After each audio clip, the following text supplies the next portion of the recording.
nakita ko na marami pa rin bansa na magandang labor standards at mas mataas pa ang sweldo, hindi pa natin napapasok. So, mas mabigat na negosasyon ito. So, although the ambassador could play a role, it will really be the secretary.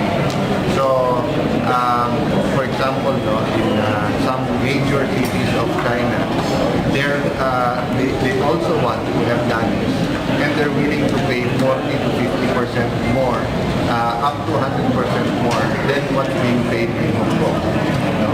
And then, as I said, no, hindi naman natin generalize, maraming lugar sa Middle East na napakasaya ng ating OFW and they're treated very well and humanely.